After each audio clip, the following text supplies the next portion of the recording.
Malaysia dan China mempunyai hubungan politik dan perdagangan sejak berabad. Hubungan China dan Melayu telah wujud sejak zaman dinasti Han dan hubungan paling gemilang ialah antara Kesultanan Melayu Melaka dan dinasti Ming abad ke-15. Laksmana Cheng Ho memainkan peranan penting dalam dasar China pada dinasti Ming dalam membentuk persahabatan, kedamaian dan perdagangan melalui misi diplomatiknya pada abad ke-15, termasuk bersama Kesultanan Melayu Melaka yang memberi kesan signifikan terutama kepada perdagangan, kebudayaan, penyebaran Islam dan hubungan antarabangsa sehingga ke hari ini. Pada kurun ke-15, wilayah-wilayah kepulauan Melayu sering memberi penghormatan kepada kerajaan seperti negara China. Hubungan diplomatik yang erat telah dibina sejak kurun ke-15 semasa pemerintahan Parameswara apabila Laksamana Cheng Ho, seorang Cina Muslim, melawat Melaka dan Jawa. Menurut legenda, pada tahun 1499, Maharaja China telah menghantar seorang puteri yang bernama Hang Lipo kepada Sultan Melaka sebagai satu tanda penghargaan atas penghormatannya. Pengikut-pengikut yang mengiringi puteri Hang Lipo pada mulanya menetap di Bukit Cina dan akhirnya telah berkembang menjadi sebuah kelas kaum Cina yang dikenali sebagai peranakan. Istilah peranakan pada asalnya bermaksud lahir semula. Istilah ini digunakan secara umum dalam menentukan orang Cina yang lahir di Selat untuk membezakan sama ada orang Cina yang dilahirkan di China atau di Kepulauan Melayu. Maksud asal untuk peranakan berasal dari kata Melayu dan Indonesia yang bermaksud anak, merujuk kepada keturunan tempatan yang lahir. Peranakan juga dimaksudkan bagi keturunan Cina bercampur dengan Melayu. Peranakan lebih dikenali sebagai baba dan nyonya. Kaum lelaki masyarakat ini digelar baba, manakala kaum wanita dikenali sebagai nyonya. Perkataan nyonya dipinjam daripada perkataan dona dalam bahasa Portugis yang membawa maksud perempuan, manakala perkataan baba dipinjam daripada bahasa Hindu yang bermaksud bapa atau lelaki dewasa. Dari seawal abad ke-16 pada zaman kegemilangan Kesultanan Melayu Melaka, sekumpulan pedagang Cina yang mengembara dari negara asal mereka ke tanah Melayu telah menggabungkan pengaruh Cina dan Melayu dalam budaya dan gaya hidup mereka melalui perkahwinan dengan penduduk setempat. Pengaruh peradaban Cina terhadap kebudayaan Melayu melalui komuniti baba dan nyonya iaitu dari segi agama. Kebanyakan komuniti ini masih mengamalkan agama anutan nenek moyang mereka iaitu agama Buddha dan terdapat juga yang telah menukar agama ke agama Islam dan juga Kristian. Masyarakat baba dan nyonya yang beragama Buddha apabila berlaku kematian, mereka memilih untuk membakar mendiang. Cara upacara membakar mendiang tidak terpengaruh sama sekali dengan cara agama Islam mengebumikan jenazah. Bagi masyarakat baba dan nyonya yang menganut agama Islam, mereka akan menguruskannya dengan cara Islam. Seterusnya, dari segi pantang larang pula, amalan ini sememangnya suatu perlakuan yang wajib diikuti serta meninggalkan apa yang tidak boleh dibuat kerana ianya telah menjadi sebahagian daripada adat resam masyarakat baba. Pantang larang melambangkan peraturan yang dicipta oleh masyarakat Cina pada masa dahulu sebagai praktis yang menghalangi nasib malang. Antara pantang larangnya ialah seseorang itu tidak boleh membuang air merata-rata kerana akan membawa kecelakaan pada diri mereka. Selain itu, kaum baba juga dilarang untuk bersiul dalam rumah terutamanya anak dara kerana ini akan menyebabkan mereka susah untuk mendapat jodoh. Bukan itu sahaja, simbolik warna pada perayaan Tahun Baru Cina juga sangat memainkan peranan penting dalam kehidupan di mana penggunaan warna hitam tidak digalakkan semasa menyambut dan melawat orang tua pada hari perayaan. Hal ini kerana warna hitam dianggap sebagai warna yang membawa aura tidak baik.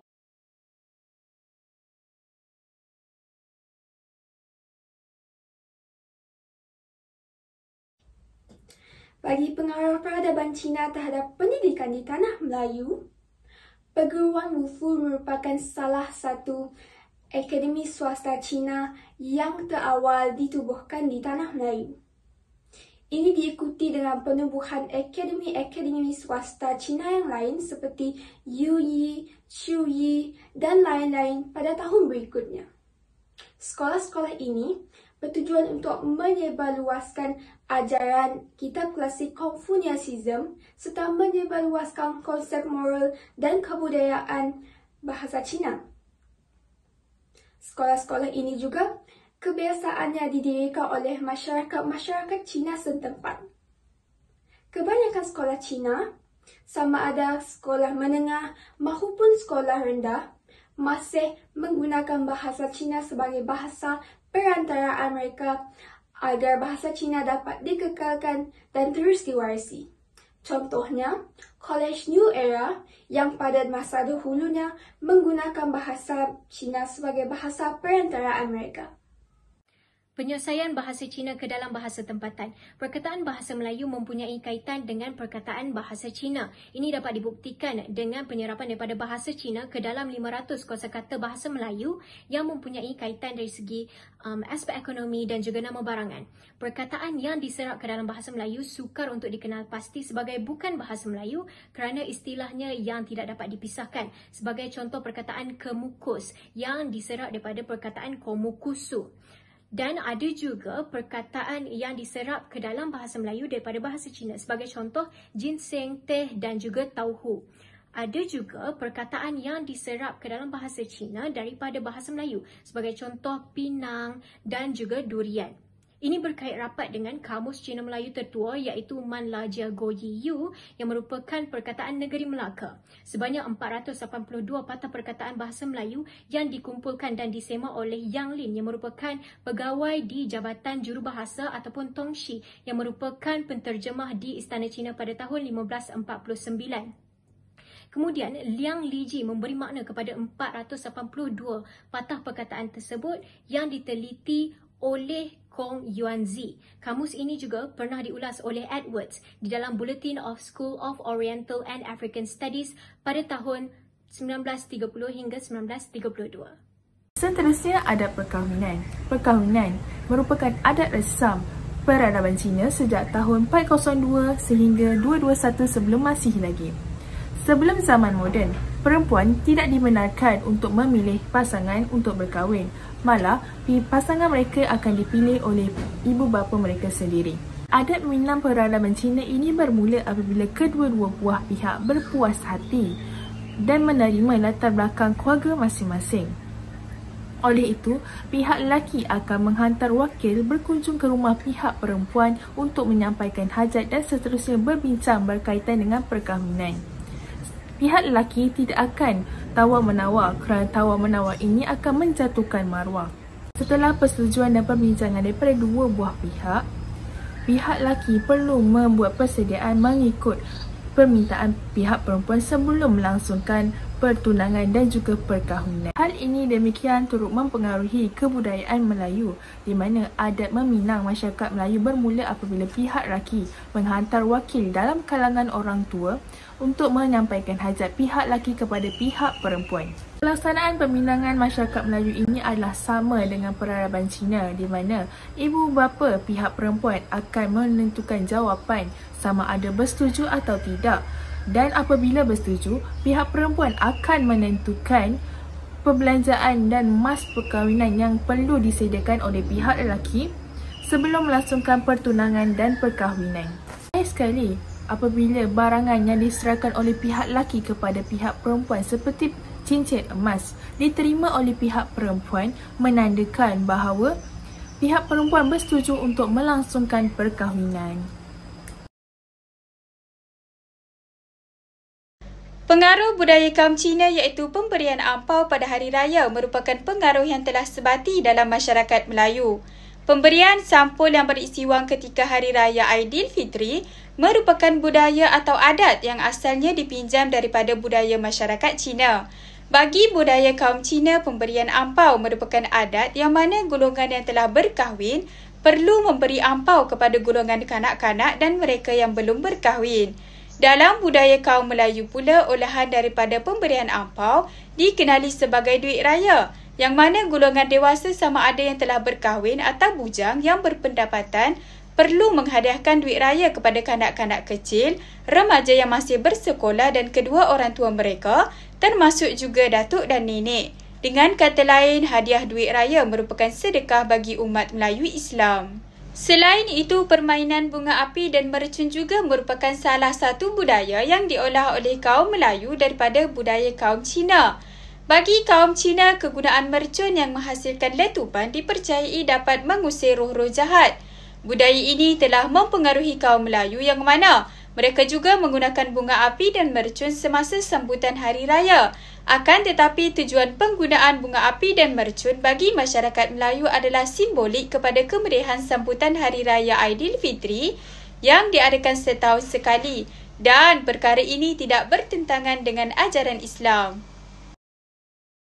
Sistem kekeluargaan peradaban Cina yang berteraskan konsep ulun iaitu dalam aspek hubungan suami dan isteri.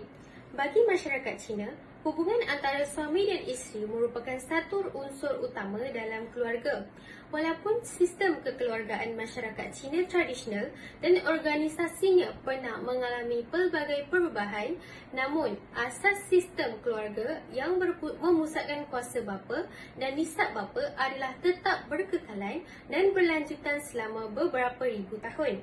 Sistem kekeluargaan tradisional Cina yang berasaskan kuasa bapa ini telah terserap masuk ke dalam pelbagai aspek kehidupan sosial dan mendatangkan impak yang mendalam terhadap arah perkembangan kebudayaan Cina dan pembawaan bangsa Cina. Konsep ulun menyatakan bahawa seorang suami perlu mempunyai tanggungjawab yang besar terhadap isteri dalam menyediakan keperluan asas seperti makanan, tempat tinggal dan kewangan. Kedudukan seseorang wanita pula akan ditinggikan sebagai seorang ibu. Isteri mempunyai tanggungjawab yang besar di rumah dan perlu menurut kata serta menghormati suami. Kedua-duanya perlulah saling menyayangi, hormat menghormati dan saling melengkapi agar dapat memelihara keharmonian rumah tangga.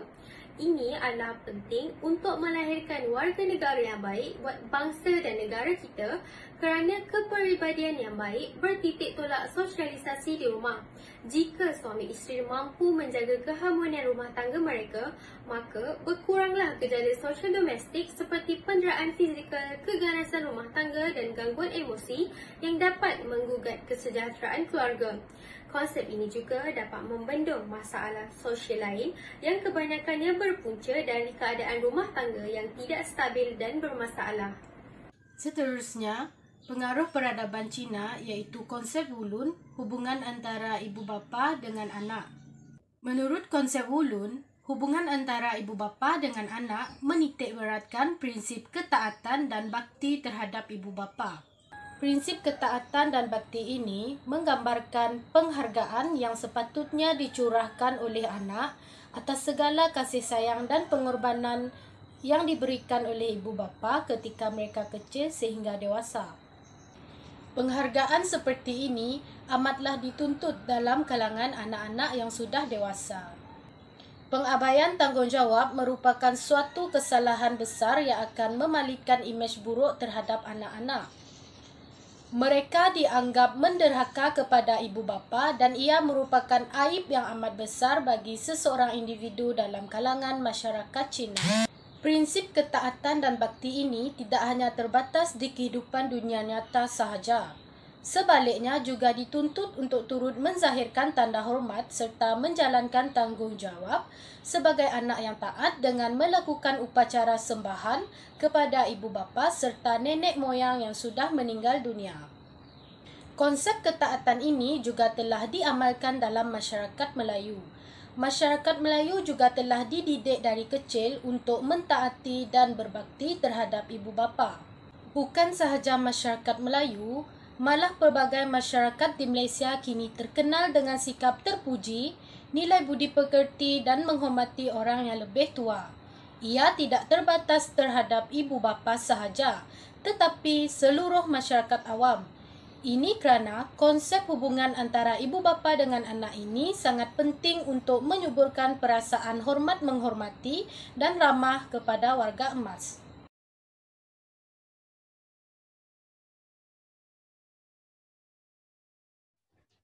Pengaruh peradaban Cina terhadap masyarakat Melayu dalam aspek makanan dapat dilihat dalam makanan masyarakat Baba dan Nyonya ataupun yang lebih dikenali dengan masyarakat peranakan.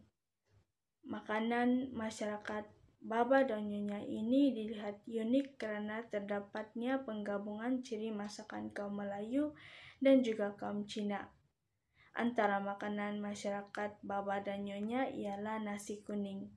Nasi kuning ini diperbuat daripada beras pulut yang dimasak dengan santan dan juga kunyit. Hidangan ini memainkan peranan yang penting di dalam masyarakat peranakan Melayu dan Cina di Malaysia.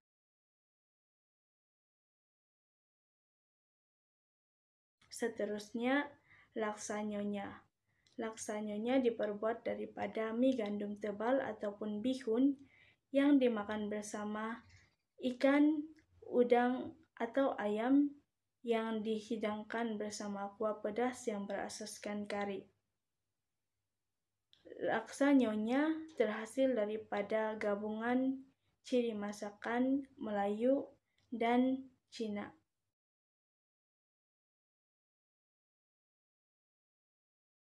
Akhir sekali, kari kapitan.